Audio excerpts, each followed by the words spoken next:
South Carolina, Mr. Duncan. I want to thank the gentleman from Pennsylvania for his leadership on this issue. We both are on the Homeland Security Committee, so we're acutely aware of some of the terrorist dangers that are out there because we hear it in a lot of committee meetings, classified briefings, and other things. Mr. Speaker, it's time that Congress act proactively against who holds a personal legacy above the law. Law does not bend to legacy. Law is obeyed, respected, and even honored for the order it brings to our nation. Disturbingly, this principle of our founders seems to be at odds with the growing segment of politicians. That's why I introduced House Resolution 617. House Resolution 617 gives authority to the Speaker of the House to initiate litigation against any executive branch official should they follow an illegal order by transferring detainees to U.S. soil. This common-sense approach provides a constitutional check on the President. Now, whether in Charleston, Colorado, or Kansas, he should not bring American families, neighbors, and communities into close proximity with some of the most dangerous terrorists in the world. Unfortunately, the President has forgotten about the people. He's forgotten that they don't travel in armored motorcades. They have no security details guarding their every step, looking around every corner. I know my constituents are fearful of this proposal by the President because the folks in Charleston, South Carolina, have been fearful. The Navy brig the President is proposing to bring these terrorists to is a very, very short distance from an elementary school.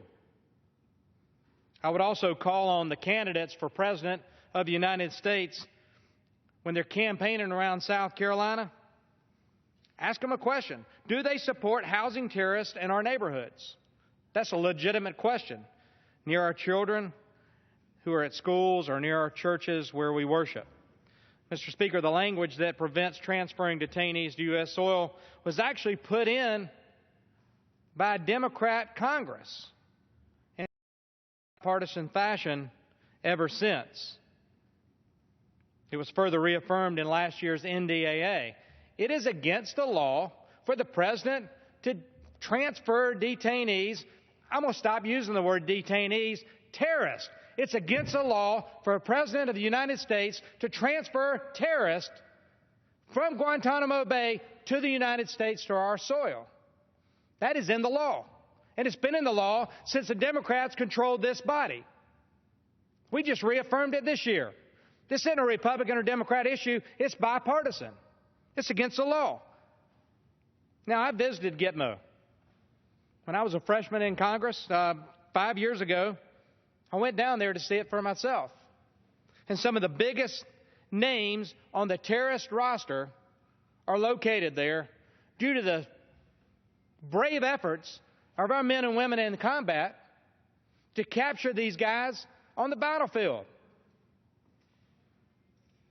We've released a lot of them. 30% of them, as you heard the gentleman from Texas say, 30% of the terrorists that we have released have returned to terrorism, or we suspect they have returned to terrorism. That's based on intel. 30% is a large number of the number that we have released. Whether it's South Carolina, Colorado, or Kansas, or any other state, no state should be a terrorist dumping ground for this administration. So let's follow the law. Let's follow the law passed bipartisanly through the United States Congress.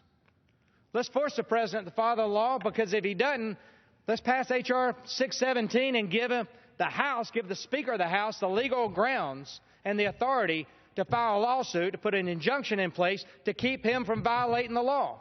Violating the law, by the way, he signed. And with that,